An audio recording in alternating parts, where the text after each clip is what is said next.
picking up on Simon's point about a year, one of the things that has come across, despite all the results, is the fact that you smile a lot and laugh a lot. How do you do that when you're under so much pressure and the results have not been great? It's hard. It's also my character, and then sometimes it's also I know that a lot of people want me to see me arriving here with that face that I'm suffering, and I like to do the opposite. Sometimes I think about that, but it's the way of seeing things. So I said since first moment, this will not change who I am. And I'm like that, and I live my life like this, and I know that football will change in some moment. And now we are in a good moment, but I always with that feeling here that something can change. So I try to balance my life. But you can say that I laugh a lot, but you also can say that I'm always like this on the bench and also like this. So I just live with emotions and I follow my team. If my team is playing well and running a lot, I will be a happy man. Samuel and then Rob. Hi, Luke Shaw's been very consistent, playing well this season. The England squad announcement has come next week. Do you think he should be back in the England squad? Do you think he's deserving of that place? No, it's hard. It's hard. It's hard. It's hard here. It's hard in Portugal. I had the same questions about the players. It's really hard to choose the players. People will point a finger at you if you are the national manager. If you choose this one or the other one. And England has a lot of good players, and you can choose two teams to win a World Cup. I know it's tough for you guys, as is for us in Portugal, but it's an opinion. It's the way you play. It's the way you see the opponents that you will have in these next two games will change what kind of player you want to call up. So I think he deserves, but also a lot of players deserve to be there. For me, I want him to go to national team, but I also want Luke Shaw here, training with me, recovering with me, and be prepared for my games. So I'm a little bit selfish on that. So if he's not going to national team, for me it's fine because I can control better what he's doing. Ruben, obviously you're in a good moment now. It wasn't always like that, but even in bad moments you were very consistent with the message, saying that I have my idea, my plan. You seem like quite a measured guy, but after all the sort of stuff that's been said about you, is there no part of you that wants to kind of turn around and say, I told you so? No, because I know that in 2 weeks this could change again and you will see, no, we were right. So it's like a crazy conversation. I have a clear idea how I want to do things. I'm always saying the same thing. We start from, if you think Guardiola, 4-3-3, and then that thing is built up with 2-3, and I will change. For me, it's a 3-4-3 that we are going to change against different opponents, so I just need time, like everyone, every manager. Maybe my way of doing things is going to take more time to start for people to start seeing things, and there are managers that arrive in one club in the next 4 games they can win 3 and lose 1. But then there's a luck also in the games. Again, we had some luck against Liverpool, and all the narrative changed because of that. So I understand football, and I just do what I feel that is the best thing for the team and for the club. Stephen and then Jamie. Hi Ruben, Europe was the target at the start of the season. Does that mean Champions League specifically now after 3 wins on the bounce? No, it's not. We need to go to Europe because of everything. Our club needs to be in Europe. It's hard to have a very, very good scout. Imagine what is for me to have Kobe Manu with that minutes that he is playing. He needs more games for me to make a rotation, because with one game is really hard. I have to take one of the guys that is playing to put another. When you have more games, you can divide, you can manage the group in a different way. We are trying to use the time that we have to train to be a better team, to be prepared in the future to have that European games. But the target doesn't change. We have to go to Europe. To be in top 4 is really hard for our moment, but we never know. We just need to focus on winning the next one, and then we'll see. Just go back to sort of what Rob touched upon.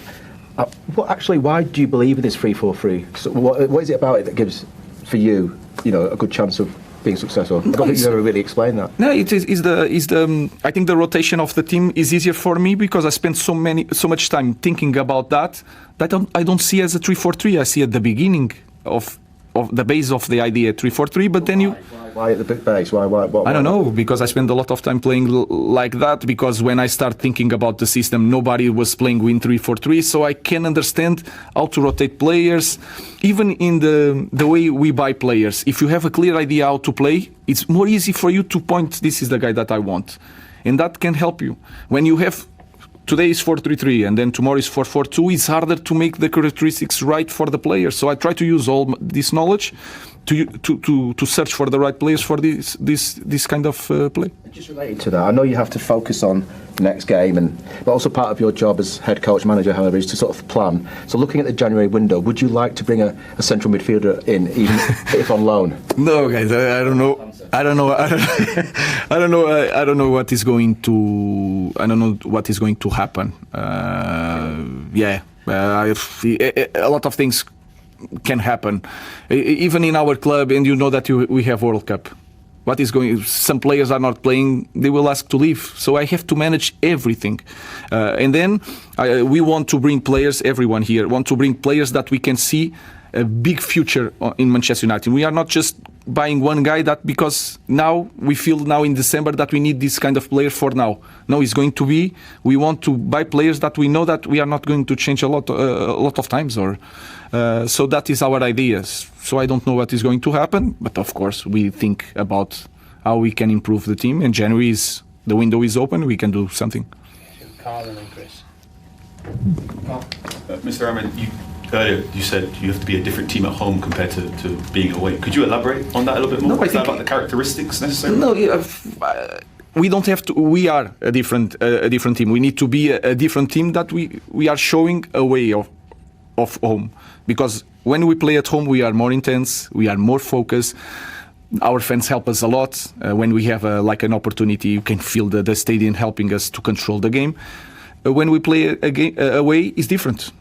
The fans are not there for us. Against Brentford, we were not so intense. We were our recoveries were not so good. Against Fulham, we lost the control of the game when we are winning, and we show a different team, that we are a different team playing in our home. So it's not a technical thing, it's not a tactical thing, it's not we need to play a different style. We just need to be the same team, to believe in the same way that we show at home. We need to show that away. Also, previously you spoke about how your idea will evolve over time. The way Manchester United are playing right now, very direct, very, very quick. Was that always your intention, or is this we're partway through a process that will evolve even more? I also don't believe that we have a style that we have to build up always from the back. This is we want to build up to push the opponents to have space to score goals. If the space is there, if the numbers is a numbers game, if there is 3 against 3 in front, and I have Ben, Cunha, for example, and Brian, I will put the ball in 2 passes. I want to score goals in 2 passes, but sometimes you have to build up. What I try to teach my players is which kind of game I need to play in this situation. That is my job. I don't want to teach my players to build up with a lot of touches and then bring. If you need a lot of touches, you will understand that you need a lot of touches. If you need one, put the ball, because the fans want to see a different game. And then we are in England. I try to show you to show a little bit of English football in the past. So it's that. I don't have a clear way of build up. I just look at the space, the number of players, the characteristics of my players, and try to use that to win games. On your first year again, you said the storm was coming, and the storm definitely came. You said the good times were coming. We're now seeing those good times. Has the storm passed? Is it now pretty much? It's hard to say. We need to think positively, but we also need to be prepared that football is like this. And we are not that team that I can say to you, no. Now we can lose here or then, but we are going to maintain. I trust in my players more. I think they trust me more. That will come with wins, and you can sense that, because everyone now is saying that how connected they are and they believe in the manager. It's about winning games. It didn't change a lot, because against Arsenal I saw the same team. So I don't know.